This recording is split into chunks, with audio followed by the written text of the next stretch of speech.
At Christmas dinner, my family gifted everyone except me. Then I revealed my empire. That sentence doesn't sting as much now as it did the moment it happened, because when you've spent most of your life being the afterthought in your own family, you develop a certain tolerance for quiet humiliation. But this time, something shifted. This time, I didn't lower my eyes and pretend not to notice. I let the silence speak, and then I broke it. My name is Eva Longoria. I'm 38, co-founder of an education tech startup based in Denver, Colorado, and until last December, I hadn't been home to Phoenix for 6 years. My company, Elevana, started in a shared basement apartment with 3 laptops and a stubborn belief that under-resourced kids deserved access to real technology, not just outdated school Chromebooks and broken promises. By the end of our 3rd year, we were piloting learning programs across 8 states, building adaptive AI modules that reached kids in foster care, on reservations, and in rural districts forgotten by both politicians and publishers. But none of that mattered in my family. To them, I was still Eva with the online tutoring thing. Growing up, I learned early not to take up too much space. My older sister Clara was the family's star valedictorian turned public relations executive, always impeccably dressed and endlessly admired by my mother.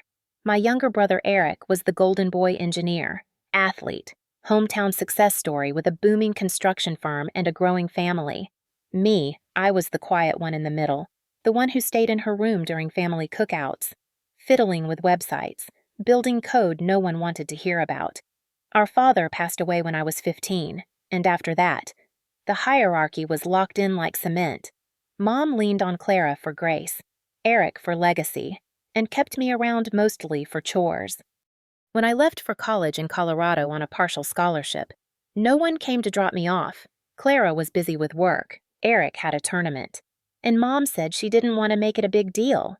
I remember standing in front of the dorm with one suitcase, watching other students hug their parents, and thinking, maybe I'll make something of myself so they have to notice. But years passed, and the more I achieved, the less I told them. Not out of spite, but because silence had become the language we all spoke fluently. The invitation home came from my grandmother, Rosa, who never stopped calling me her little architect. I wasn't, of course, but she always said I was building things. When she turned 80, she wanted just one gift for all 3 of her grandchildren to be under one roof for Christmas, like the old days. So I bought a plane ticket, closed my laptop, and flew back to Phoenix. I didn't bring anything flashy, just a navy cashmere coat, a quiet confidence, and an envelope in my suitcase that could alter the room if opened. The house hadn't changed. Same white stucco, same scent of overcooked cinnamon candles, same framed photos of Clara's awards and Eric's family vacations. My mother greeted me at the door with the same half-smile she always used when unsure how to act. "You look, well," she said, her eyes pausing on my shoes. Coat, then face, calculating. Clara hugged me in that way people do when they don't want to smudge their makeup. Eric offered a distracted, "Hey," before heading back to whatever business call he was managing from the garage. I stayed in the guest room now, which used to be the laundry storage. My old bedroom had been converted into Clara's remote office during the pandemic. No one apologized. I didn't ask for explanations. The first night, I ate quietly while they compared Eric's new contracts and Clara's upcoming PR campaign for a fashion brand in New York. I mentioned Elevana once, saying we'd just closed a state education grant. Mom responded with, "Oh, you're still doing that teaching app thing?" I nodded, tucked the sentence away, and decided not to offer more. What I didn't say was that Elevana had just been featured in a national education journal. What I didn't mention was that our last investor round had pushed our valuation to over $40 million, or that my company was on track to expand into 7 international markets next year. That would have sounded like bragging. And in this house, I'd been trained not to reach for center stage. The next evening, as we sat wrapping presents in the living room, I watched Clara receive a Cartier pin set from Mom, Eric get a custom golf club carrier, and each of their kids open massive boxes of toys. My gift was a generic coffee mug that said "Work hard. Stay humble" in glittery font, No tag, no note, no explanation. I just smiled, thanked them, and turned the mug in my hands like it might reveal some deeper meaning. That night, I lay awake in bed with the envelope still zipped in my suitcase. Maybe this wasn't the right time. Maybe they wouldn't care. Or maybe, just maybe, they needed to see it not to validate me, but so I could finally walk away knowing they'd looked, even once, at the woman I had become. By the third day, it was obvious nothing had really changed. Clara spoke about her award ceremony in LA, with the ease of someone used to being listened to. Eric dominated every meal with stories of his construction team overcoming challenges, each anecdote landing like a carefully placed trophy on the table. Mom filled in the gaps with her usual narrations of neighborhood gossip, Clara's kids' achievements, or reminders to thaw something for dinner. I tried a few times to join in, casually mentioning Elevana's program in Oklahoma, or the mentorship fund we'd launched for girls in tech. Each time, the conversation gently veered off course like my words had no grip on the walls of that house. I wasn't angry, not anymore. I was just tired of watching a movie where I'd never been part of the cast. Grandma Rosa noticed. Of course, she always did, that evening. While the others were decorating cookies in the kitchen, she came and sat beside me in the quiet of the porch. The desert night had a dry stillness that made her voice sound clearer. She didn't ask what was wrong. She simply said, "They've never known how to hold what's not familiar." I looked at her and almost laughed. She was wearing one of the knitted scarves I'd sent her last year, even though she lived in Phoenix. "I wear it for the intention," she said when I teased her, "not the temperature." Later that night, I helped her with her phone. Clara had bought her a new one but hadn't set it up. I adjusted her settings, made her favorite contacts big and bright on the home screen, added voice command, and set reminders for her pills. She watched quietly, then said, "You've built something, haven't you?" I didn't answer right away. She looked at me like she already knew. "I built a lot, Grandma. But here, I feel like I never left the starting line." She placed a wrinkled hand on mine. "Then maybe it's time they catch up." The next morning was Christmas Eve. Clara and Eric's families had arrived with a flurry of noise and bright bags. Each kid had a designated stocking. Each adult had personalized wrapping paper with glittering tags. Mine sat untouched in the coat closet where I'd dropped it on arrival. No one noticed. As the afternoon wore on, Clara's husband toasted to her award nomination. Eric's wife handed out matching flannel pajamas for their side of the family. I excused myself to the backyard, needing air. My mug sat forgotten on the patio table, the one that said "Work hard, stay humble." I stared at it for a long time, then carried it to the trash, dropped it in, and walked back inside. That night, we had our traditional dinner. Everyone shared stories about their year. Clara's speech was polished, like she'd rehearsed it for a gala. Eric's was humble bragging hidden in blue-collar language. When it was my turn, Mom looked down at her plate. I smiled and said, "It's been a meaningful year. I'll share more tomorrow." She nodded, relieved that I didn't steal the spotlight. The final blow came Christmas morning. The living room was glowing, fireplace on, camera set for photos, one by one. Names were called and gifts handed out. The kids shrieked. Clara opened a designer handbag. Eric received a golf weekend package. Even Clara's dog got a custom bed. I waited, holding my cocoa, silent. No one called my name. After the final gift was handed out, the room moved on like I was a shadow in the corner. My heart didn't break. It just went quiet. A silence that hummed louder than the carols playing from the speakers. My niece, bless her innocent heart, finally asked, "What did Aunt Eva get?" The room stiffened. My mother, flustered, said, "Oh, we weren't sure she was coming. But we'll get her something next week," Clara chimed in.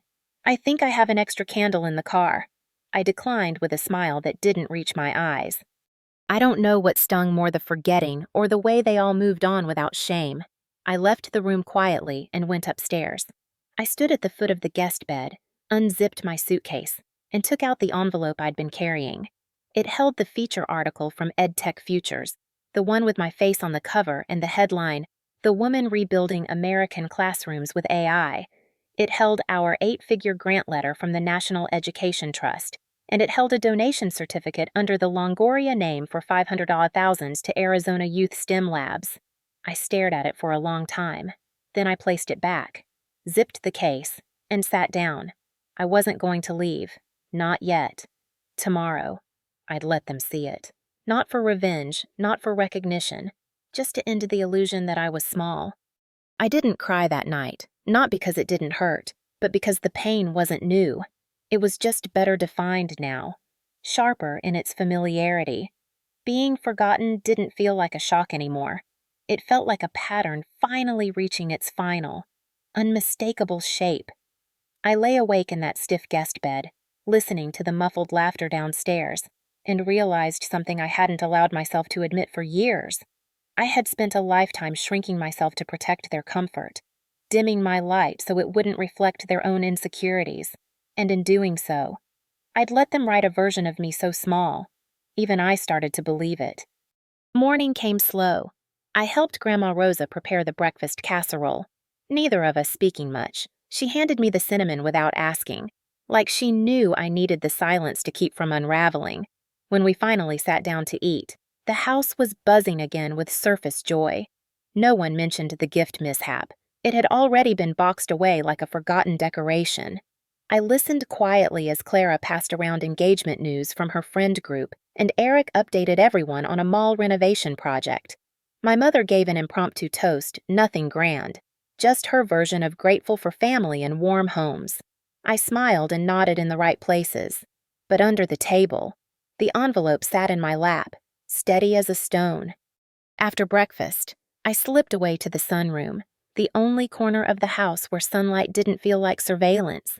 I needed time to think, not about what to say, but how to say it in a way that wasn't angry, wasn't defensive, just real. Alex called while I sat by the window. His voice always brought me back to center. "How's the battlefield?" he asked. Only half joking. "Predictable," I replied. "They forgot me." Again. He exhaled slowly. "Eva, we both know it's not about a present. It's about being erased." I didn't respond right away. Then I said, "I'm not here to make them like me. I just want to stop pretending I don't exist." He paused, then said something I didn't expect. "Then stop waiting for a moment, make one." I stared at the magazine again. My face on the cover looked composed, maybe even proud. But I remembered the day that photo was taken. I had just pulled a 16-hour shift helping a district in Mississippi stabilize their virtual classrooms after a ransomware attack. I hadn't slept, hadn't showered. But when they told me the kids were back online and safe, it felt like the biggest win of my life. That was the version of me no one in that house knew. And maybe that was my fault. Or maybe they never asked because they never believed it could be true. Lunch came with the usual rhythm table set with precision. Dishes perfectly timed, conversation perfectly superficial. As we finished the main course, my father's old tradition resurfaced. Even though he wasn't here anymore, Mom had picked up the habit of raising a glass to acknowledge each child's success. "To Clara," she said, "for continuing to rise in her firm. A true role model." We all clinked. To Eric, for building the city stronger, one project at a time. More glasses raised, then silence. No one looked at me, not even Grandma, who seemed to be holding her breath. I cleared my throat. Softly. "I have something to share." The words floated in the air longer than I expected. Then Clara looked up, surprised. Eric leaned back. Mom blinked, like she had misheard me. I reached into my bag and pulled out the envelope. I didn't hand it to anyone. I simply opened it, pulled out the magazine, and placed it in the center of the table. My photo stared back at them, bold against the glossy print. Underneath it, the headline read, "Tech Visionary Eva Longoria, Reshaping Education for Underserved Youth." No one spoke. I unfolded the second document, the grant letter, and laid it beside the magazine. The 8-figure number at the bottom glinted under the afternoon light. I didn't smile. I didn't gloat. I just looked at them and said, "This is the work I've been doing the past 6 years." The silence that followed was not the kind I was used to. It wasn't indifferent. It was stunned. Clara's hand hovered near her wine glass. Uncertain. Eric leaned forward, reading the documents again like he didn't trust his own eyes. Mom finally broke the silence. "Why didn't you tell us?" she asked. Her voice fragile. Confused. "Because you never asked," I said. "Because whenever I tried." The conversation shifted. Because for years, I was told I was just playing with websites, that it wasn't real. Eric shook his head slowly. This is huge." I nodded once. "Yes, it is."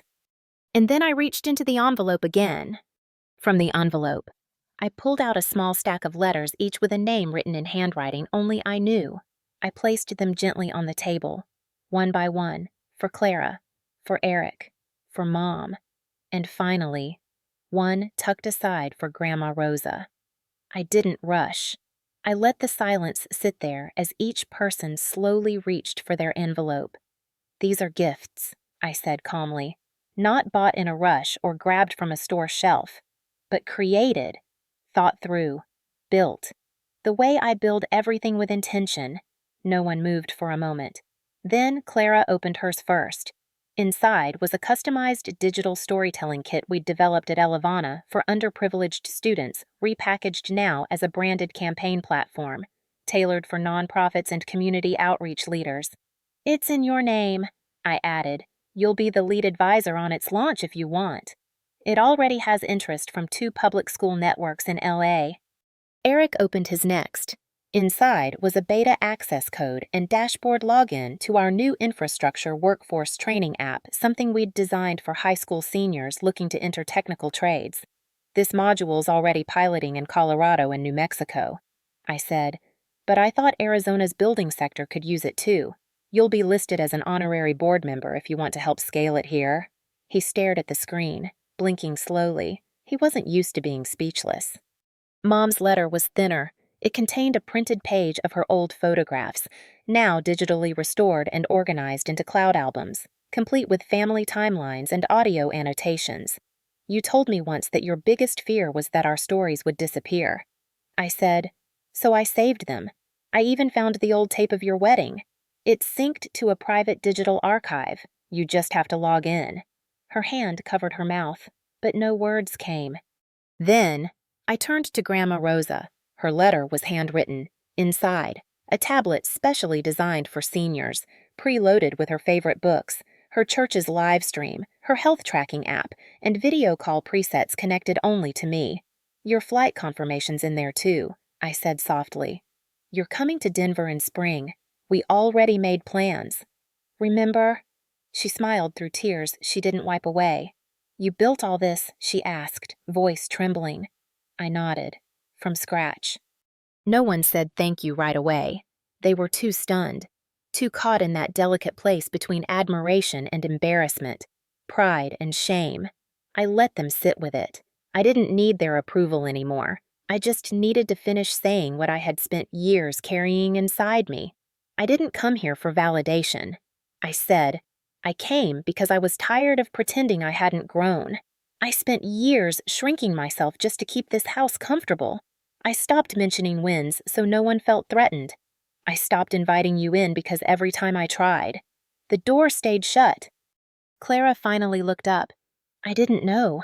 She whispered, "I thought you were just doing tech stuff. Nothing big." I nodded. "That's what you all assumed, because it was easier than being curious. But this, what I do, helps children, changes outcomes. And you never asked." Eric's jaw was tight, eyes still on the dashboard screen. "You're worth way more than I thought," he said, and for once. It didn't feel like a compliment. It felt like a realization that cost him something. Mom reached for her coffee, hand shaking slightly. "I guess we underestimated what you were really building." I didn't respond. Some sentences don't need replies. They just need to hang there and echo a little. That moment wasn't about revenge. It was about being seen, fully, clearly, and maybe for the first time in that house. I wasn't the invisible daughter. I was the woman who had written her own narrative outside of the family's script. As the room settled into quiet again, I stood slowly and began collecting the empty plates. Clara moved to help. So did Eric, for a few seconds. We worked side by side in a way that didn't feel forced. Like maybe, just maybe, we could start from this place, not pretending the past didn't happen, but finally acknowledging that it had and choosing something better anyway. That afternoon passed like a thaw after a long frost. No one apologized. Not directly, but something had shifted in the temperature of the room. The tension that had followed me like a shadow since the moment I arrived seemed to lift just slightly. It didn't turn into warmth. Not yet. But it wasn't ice anymore. Clara lingered near the kitchen longer than usual, asking quiet questions about how our team handled software development across state lines. Eric offered to help me carry the dessert tray, a small gesture that felt heavier than it looked. Even my mother, who had always measured success by what could be held in a hand or shown off at brunch, sat quietly at the dining table for a full hour, scrolling through the digital photo archive I'd made for her. I watched her pause at an old picture of Dad holding me on his shoulders. She didn't say anything, but for the first time, I saw something soft in her face. Maybe memory, maybe regret, or maybe just the recognition of a moment she never thought would return to her in color again. I wasn't expecting transformation. I knew better than that. Years of being overlooked didn't unravel with one slideshow or magazine article, but I also wasn't looking for grand gestures. I just wanted honesty, the ability to sit at the same table and not feel like I was a foreign language no one wanted to translate. That evening, while the rest of the family watched an old holiday movie in the living room, I sat on the porch with Grandma Rosa, wrapped in the same scarf I had sent her the year before. She held her new tablet carefully, like it might shatter from tenderness alone. "You've always been the quiet one," she said, "but quiet doesn't mean small. It just means you've been listening longer than the rest." I looked at her and smiled. "You're the only one who ever saw me without needing proof." She reached over and took my hand. "You didn't come here to show off. Eva, you came to come home, even if it wasn't for them." I nodded. She was right. I hadn't wanted them to kneel. I just wanted them to look, really look. And now that they had, I felt something unhooking in my chest. Not forgiveness, not yet, but freedom. The next morning, I found Clara in the kitchen alone. She was stirring coffee slowly, staring into the cup like it might offer answers. "I read the whole article last night," she said, not looking up. Twice. I waited. She exhaled through her nose and finally met my eyes. "I think I convinced myself you were doing fine, but not impressive. I needed to believe I was the one leading. That you were just figuring it out." Her voice didn't break, but it did soften. That wasn't fair. I didn't rush to forgive her. I just nodded. "We all make stories to protect ourselves," I said. "But eventually, they don't fit anymore." She blinked fast. Like, maybe that hit something deeper than she expected. Then she surprised me. "I'd like to know more. Not about Elevana. About you. Like, what you do for fun, who you are outside work." I felt a tightness in my throat I hadn't planned for. "I'd like that too," I said. Eric's response was quieter, less verbal. Later that day, he handed me a small box. Inside was a notepad from his construction company, with a note scribbled across the front. "If you ever want to build something physical, I know people." It wasn't eloquent, but it was something. From him. That meant the world. But the moment that stayed with me most came when I was packing to leave. My mother knocked gently on the guest room door, an unfamiliar act in itself. She held out a gift bag, clearly purchased the day before, and handed it to me without meeting my eyes. Inside was a silk scarf. Beautiful, expensive, generic. I thanked her, because politeness still lived in my bones. Then I looked at her and said, "Next year." I don't need a gift. I'd just like a seat at the table where someone asks how I'm doing. She nodded slowly. I don't know how to talk to you sometimes, she admitted. You've become something I don't understand. I held her gaze, steady and calm, then ask. That's all I've ever wanted. She didn't hug me, but as I walked down the stairs with my suitcase, I noticed something folded on the hall table, a printed screenshot of the EdTech article, placed beside a photo of Dad from years ago. It was subtle, almost hidden, but it was there, and sometimes the smallest acknowledgments speak the loudest. The morning I left, the house was still quiet, dipped in the soft blue light of winter. I zipped my suitcase without sound, careful not to wake anyone. The guest room looked the same, but it felt lighter, like something had been lifted that I hadn't realized I was carrying. I glanced around one last time, not with sadness, but with clarity. The mismatched hangers, the folded cot near the wall, the old bookshelf stacked with cleaning supplies instead of childhood books, it all confirmed something I now fully accepted.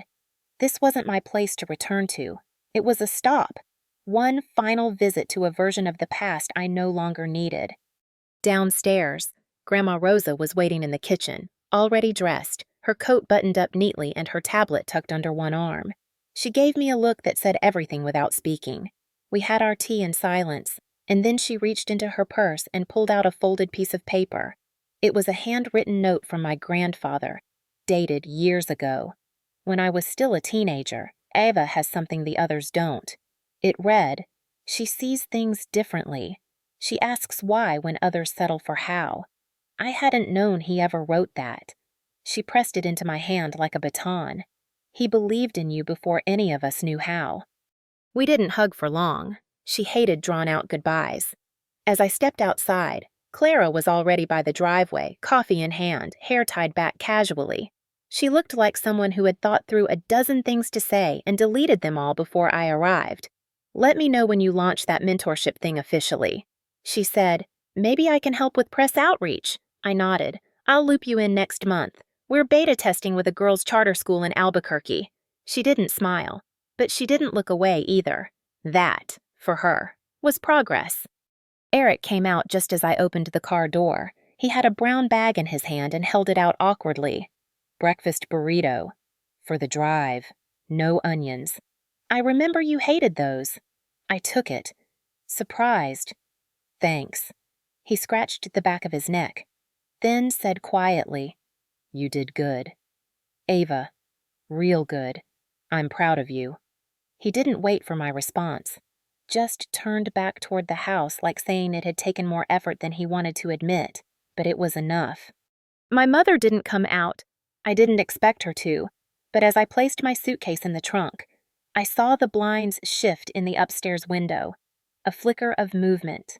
Maybe that was her way of saying goodbye. Maybe it was just habit. Either way, I didn't take it personally. Some people are too tangled in their own stories to rewrite them fully. That doesn't mean I have to stand still waiting. The drive back to the airport felt different from all the ones before. It wasn't an escape. It wasn't an exile. It was a return to the life I'd built, not one I was still trying to prove I deserved.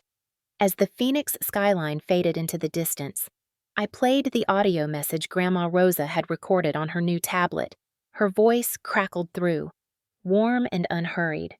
"You're not too much. Eva, they were just too quiet for your volume. Don't lower it again. Let the right ones find your station." Back in Denver, Alex picked me up at arrivals, grinning like nothing had changed. "So," he asked, sliding my suitcase into the back seat. Operation Closure or Operation Comeback? I buckled in before answering. Neither. I said, "It was Operation Mirror." I needed to see who I was when I stood in front of people who never believed it. And now I do. In the weeks that followed, life resumed its rhythm. Strategy meetings, product development cycles, late-night testing sessions, investor briefings. But something was different. Lighter. Quieter. But not in the way silence used to sting. More like space had opened up inside me. Room I no longer had to use for defending, proving, explaining. Just living. Clara sent over a contact from her firm to help with media exposure for Elevana's scholarship program. Eric forwarded a proposal from his local union to integrate our app into their apprentice pipeline. My mother didn't call, but she did email once a blurry photo of my old spelling bee medal she found while cleaning, followed by, "You always did aim higher than the rest of us." I didn't reply right away, but when I did, I kept it simple. "Thanks, Mom. I still am." The first Monday back in Denver, I unlocked the office door at 6:45 a.m. The air was still, coffee pot cold, floors quiet. I liked arriving early, not because I had something to prove, but because silence now meant possibility, not absence. I took a breath and let it settle in my chest, that grounded kind of calm you only find when you stop needing applause to know you're walking the right path. The team arrived gradually, one by one, cheerful and half drowsy. Alex dropped his bag on the chair beside mine and passed me my favorite oat milk latte without needing to ask. "So," he said, leaning against the table, "how's it feel to walk back in holding zero weight?" I didn't answer right away. I just smiled, shook my head gently, and said, "Strange and overdue." We spent the morning reviewing impact data from our winter pilot programs. One district in West Texas had reported a 40% improvement in digital literacy scores. A rural program in Utah emailed photos of 6th graders using Elevana's tools to design their first app ideas. I forwarded the photos to Clara that afternoon. She replied 10 minutes later, "This is incredible. I had no idea tech could look like this." I didn't say what I was thinking, which was that she'd never asked before. I just told her. Neither did most of them, until they saw it through the kids. In the weeks that followed, my life returned to its rhythm, but with an added texture like something invisible had been sanded smooth. For the first time in years, I could speak about my work without shrinking it. When I told stories about our teams, our users, our goals, I didn't downplay the scope or filter the ambition. I let the words land. I let my impact speak at its natural volume. I stopped making myself smaller just to fit inside someone else's definition of modesty. Eric reached out again a few weeks later. He asked if I'd be open to leading a short workshop for the teens working summer hours at his construction firm. I agreed instantly, not because I needed to impress him, but because helping kids who are underestimated hit a nerve I didn't want to silence. I sent him a curriculum draft. He called back a few hours later. "This is actually brilliant," he said. "Makes me wish someone had shown me this when I was their age." I laughed. "You had Dad." I said, "You didn't need code. You had blueprint paper and a hammer." He paused for a second. "Yeah, but you had code and silence. That's harder." The conversation didn't get emotional. That wasn't our style. But his tone changed when he hung up, like something had finally clicked in his mind that couldn't be unclicked. My mother's emails continued sporadically, always brief, always slightly stiff. She sent me a photo of an old science fair certificate she found in a box labeled Eva's Stuff, followed by, "You always were curious. Even if we didn't understand it, it wasn't an apology." But it was more than she had ever said before. One night, she called instead of writing. I answered, surprised. We talked for 12 minutes, mostly about Grandma Rosa's doctor appointment and the weather. But just before she hung up, she said something quiet, almost too soft to catch. "I'm trying. Eva, I know it's late, but I'm trying." I let her sit in that sentence a second longer, then replied with the only truth that mattered. "That's all I need." What I learned wasn't that families change overnight. It was that some never will, and that's okay. Closure isn't always cinematic. Sometimes it's just someone finally pronouncing your name right when they've been miscalling it for years. Sometimes it's a sister asking about your weekend, not your resume. Sometimes it's eating a burrito alone in an airport parking lot. Feeling proud, not bitter, just peaceful. Not because you got even, but because you grew out of needing to.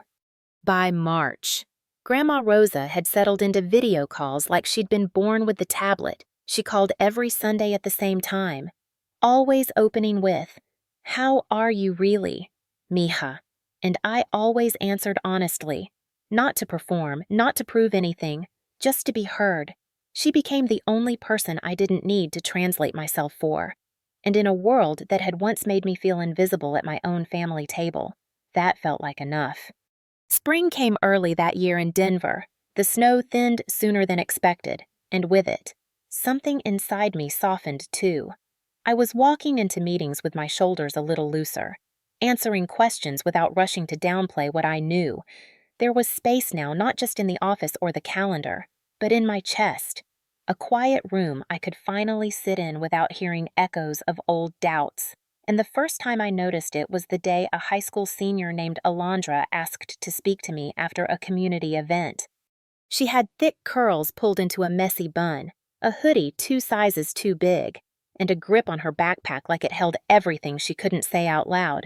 I had just wrapped up a panel about women in education tech when she approached, standing off to the side, waiting until the last hand was shaken. "Miss Longoria," she said quietly. "Can I ask you something?" I nodded. She didn't waste time. "Did you always know they were wrong about you? Or did it take a while to believe it yourself?" I stared at her a second too long, caught off guard by how precisely she had spoken to something I hadn't realized still lived in me. I asked her to sit. We talked for 25 minutes.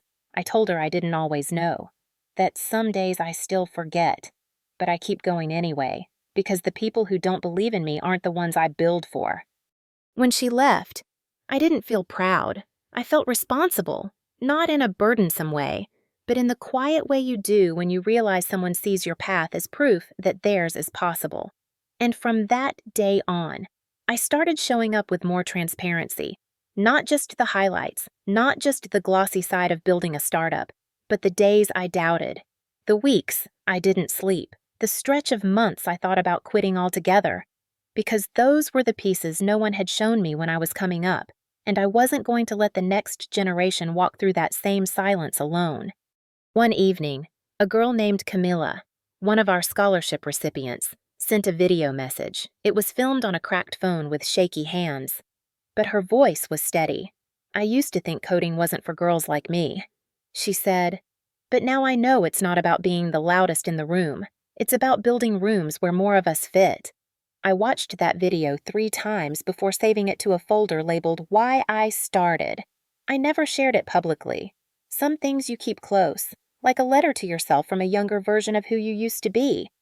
Grandma Rosa visited in late April, just as the cherry blossoms along the trail by my apartment began to bloom. I booked her a direct flight, hired a car to pick her up at the terminal, and had her tablet synced with every app she liked before she even landed. When she stepped into my apartment, she paused by the window, looked at the downtown skyline, and said, "You built this, Mija. Not just the company, the life." I didn't know how much I needed to hear that until she said it out loud. We spent slow mornings together, walking to the cafe down the street, talking about everything from family history to the new smart oven she still didn't trust. I showed her around Elevana's headquarters. She met our team, watched a live demo, and even sat in on a video call with a group of 6th graders from South Carolina who shouted her name and waved. "That's Ava's abuela," one girl asked, eyes wide. "She's part of the company, too." Grandma Rosa laughed. "I sure am. I'm the reminder department." One night, as we sat on my balcony watching the city wind down, she said something I'd never forget. "You spent so long trying to be seen by the people who should have noticed without needing to be told. But sometimes, Mija, you've got to stop knocking on doors that were never built to open for you. Instead, you build your own and leave it open behind you." Her words stayed with me, not as a warning, but as a quiet truth I could carry forward. I didn't need a standing ovation at Christmas dinner. I didn't need to be the favorite. I just needed to keep showing up as myself. Fully, not half present, not waiting for permission, just building what I knew the world needed, even if some of the people closest to me never understood why. By early summer, something in me had settled that no calendar or accomplishment had managed to trigger before. It wasn't joy exactly, and it wasn't pride either. It was steadiness, a kind of quiet knowing that I didn't need to keep checking the rearview mirror to justify the direction I was driving in. I wasn't trying to impress my family anymore. I wasn't even waiting for them to circle back and catch up. I had simply stopped needing them to witness my success in order for it to be real.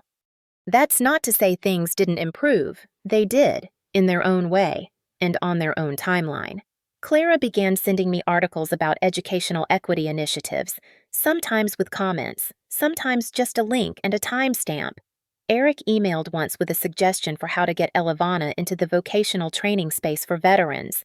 I replied that we were already planning it. He wrote back, "Of course you are." It was the kind of sentence that would have sounded dismissive years ago, but now it just sounded like reluctant admiration finally catching up to truth. Even my mother surprised me. On Father's Day, she called. Not for long, just enough time to ask how I was spending the weekend and to mention she'd donated to a scholarship fund Elevana supported, though she mispronounced the name, Elvana.